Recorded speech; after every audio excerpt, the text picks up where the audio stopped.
छोटा सा, उसको भी हम देख लेते हैं। क्या है कि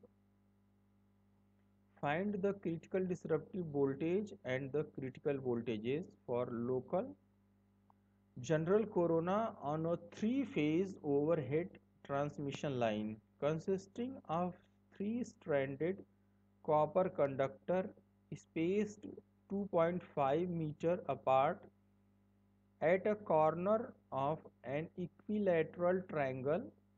Air temperature and pressure are 21 degree centigrade and 13.6 centimeter Hg respectively. The conductor dia, irregularity factor and surface factor are 10.4 mm, 0.85 and 0.7 and 0.8 respectively. आगे अगर हम बात करते हैं तो कैसे चेक करेंगे? The critical disruptive voltage is given by Vd is equal to 21.1 m del into R into ln d by R. जो डेल की वैल्यू हमको पहले से ही पता है 3.92 into B divide by 273 plus T है इज इक्वल टू 3.92 इंटू 73.6 पहले दिया हुआ हमको 273 प्लस 21 हमारे पास टेम्परेचर है. It will give you 0.98133. तो आप वीडी में प्लेस कर दिए, ये दिया हुआ है आपको. एम की वैल्यू 0.85 है, देखिए आपका ये एम 0.85 है. 0.9813 हमारे पास डेल की वैल्यू आ गई है, ये वाला जो डेल है.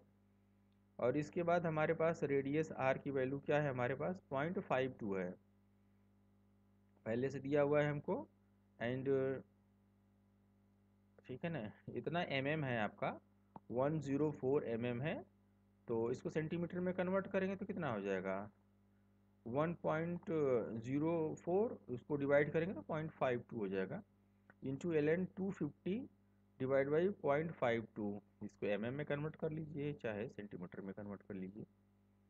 तो हमारे को क्या मिल गया, और द 2.5 मीटर है तो यहाँ सेंटीमीटर में कन्वर्ट करेंगे 2.5, तो 250 divide by 0.52. The radius sorry the critical voltage disruptive line to line voltage जो हमारे पास आया, इसमें हम क्या करेंगे, √3 से मल्टीप्लाई कर देंगे तो हमारा लाइन टू लाइन वोल्टेज मिल जाएगा 56.5 into √3. This will give you 97.89 kV. ये है आपका न्यूमेरिकल का एक पोर्शन कंप्लीट हो गया. The visual critical voltage is given by v v. तो वीवी की वैल्यू क्या है आपका 21.1 m into del into are into 1 plus 0.3 divide by r del into ln d by r. Hence अगर हम बात करते हैं m is equal to 0.7 for local corona, 0.8 for decided corona और जनरल कोरोना. तो now root of r into del is equal to 0.52 into 0.9813. This will give you 0.71433. इसके बाद अगर हम बात करते हैं जो v v for local corona, it will give you 21.1. This is the and 0.7 0.9813 into 0.52. ये आर की वैल्यू हो गई, ये डेल की वैल्यू हो गई थी, एम हो गया था बी जो, and into 1 plus 0.3 divide by 0.71433. ये अभी हमने निकाला है. Root of R into del into ln d by r 250 divided by 0.52 and it will give you this and this will give you 66.28 kV. अगर हम आगे बढ़ते हैं तो और चेक कर सकते हैं आखिरी जो इसमें the line to line voltage will be given to 66.0725 और इसमें मल्टीप्लाई किसे कर देंगे √3 का, तो हमको लाइन टू लाइन वोल्टेज मिल जाएगा. तो 114.44 kV चाहो तब चेक कर सकते हो. The visual critical voltage for general corona will be 114.44 into 0.8 divided by 0.7 से हम केवल मल्टीप्लाई कर देंगे इनके रेशियो से, तो हमको मिल जाएगा द विजुअल क्रिटिकल वोल्टेज जो हमारा तो it will be given as 130.78 kV। आप अलग से भी निकाल सकते हैं, आप चाहो तो इसमें बस इसको रिप्लेस कर दो, क्योंकि उसमें 0.7 से मल्टीप्लाई है तो उस पर डिवाइड कर दो और फिर 0.8 से मल्टीप्लाई कर दो सेम, तो it will given you this. और एक और न्यूमेरिकल है, इसको भी चाहो तो आप चेक कर सकते हो। और conductor with 2.5 m 2.5 centimetre dia is passed centrally through the porcelain bushing. Porcelain का बुशिंग होता है उसके थ्रू पास किया गया। E R is equal to epsilon R is equal to 4 having internal and external diameter 3 centimetre उसका internally है और एक्सटर्नल क्या है 9 centimetre respectively. The voltage between the conductor and earth the clamp surrounding the porcelain is 20 kV RMS. Determine whether the corona will present in the air space around the conductor। अब हमको find करना है इसके लिए, तो देख लेते हैं। Let G1 max be the maximum gradient on the surface of conductor and G2 max the maximum gradient on the inner side of porcelain। तो G1 max क्या हो जाएगा हमारा, मैक्सिमम ग्रेडियंट है किसके सरफेस पे, कंडक्टर पे। और G2 क्या है, gradient on inner side of the porcelain की बात करेंगे। तो G1 max is equal to Q divide by 2 pi epsilon R and G2 max is equal to Q divide by 2 pi epsilon not into epsilon R into R1 की बात करेंगे। अब हम चाहें तो इसको मैच करा सकते हैं क्योंकि दोनों सेम प्लेस पे है, तो G1 max R is equal to G2 max epsilon R1। तो यहाँ से हमारा जी दोनों में सेम है हमारा, तो Q है जो sorry G1 max Q divided by है, तो ये दोनों चार्ज तो सेम है हमारा सरफेस पे कंडक्टर के और पोर्सिलीन के साइड पे। तो हम चेक कर सकते हैं G1 max into 1.25 and G2 max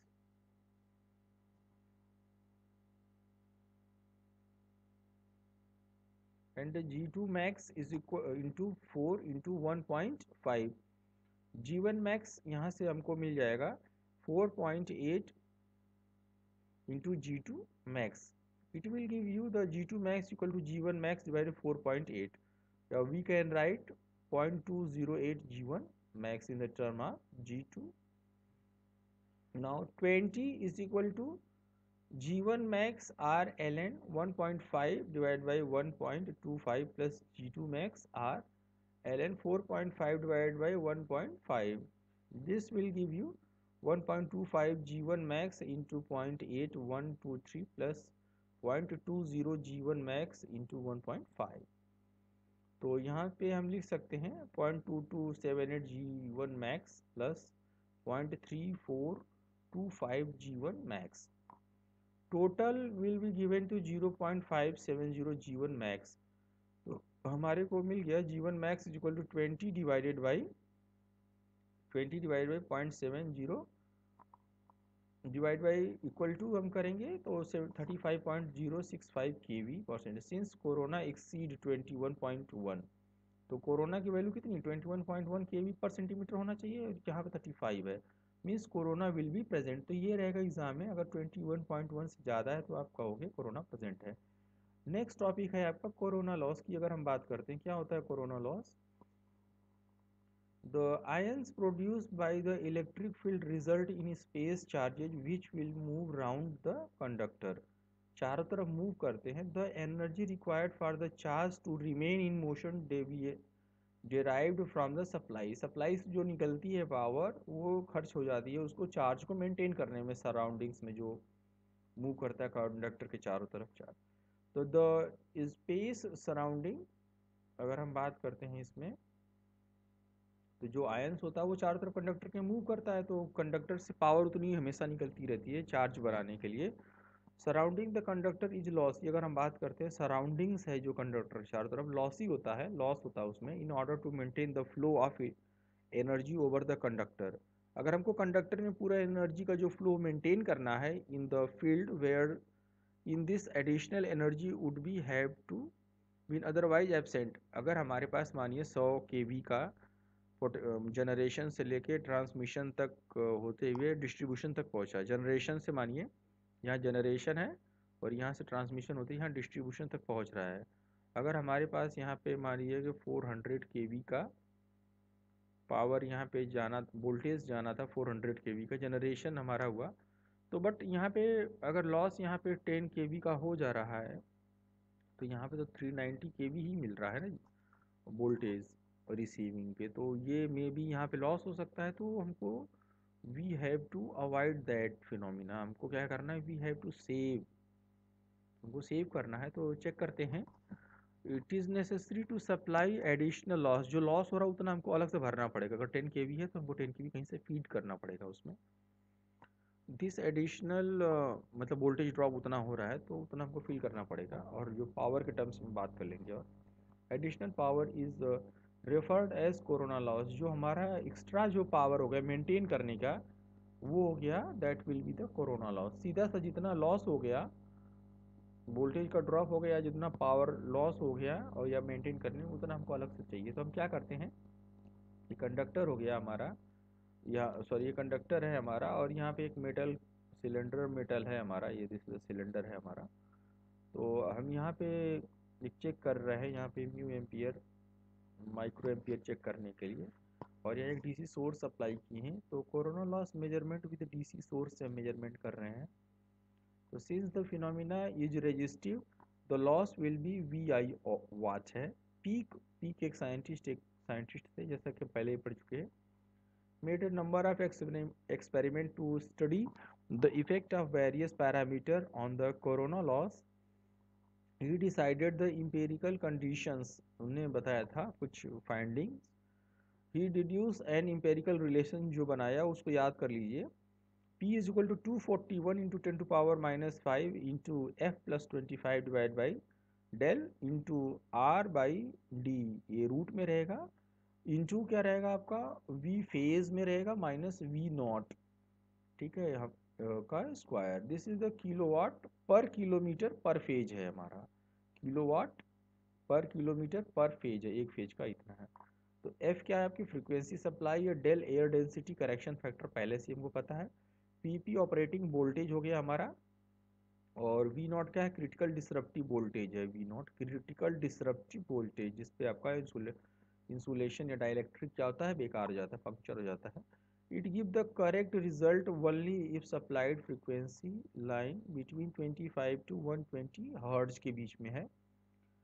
conductor radius is greater than 0.25 centimetre and the ratio VP by V not greater than 1.8 होना चाहिए। अगर हमारे पास बात करते हैं, फ्रीक्वेंसी क्या है आपका 25 से 120 हर्ट्ज के बीच में है फ्रीक्वेंसी, और जो कंडक्टर की रेडियस है 0.25 से ज़्यादा है, और रेशियो क्या है फेज का और वी नॉट का, this should be greater than 1.8। Also a small error in M not, M not में क्या आपका स्मॉल एरर आती है, और for irregularity factor will lead to wrong result, जो रिजल्ट को गलत बता देता है।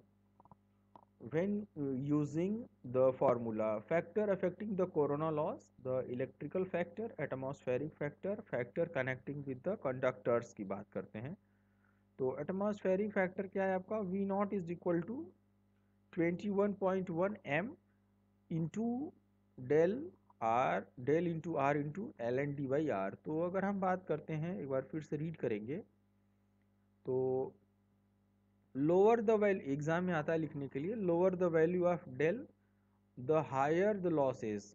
अगर हमारा जो डेल की वैल्यू है तो हायर लॉसेस रहेगा, because loss is proportional to v minus we not का square. The lower value of del, the lower value of v not, v not की वैल्यू कम होगी तो कम निकलेगा, इसमें से माइनस होगा, तो और ये value v minus we not की ज़्यादा हो जाएगी, यानी लॉस ज़्यादा हो जाएगा।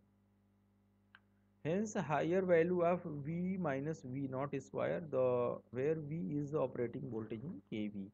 As corona loss is more on hilly areas on the plane occurs. तो अब हम जैसा समझ पा रहे हैं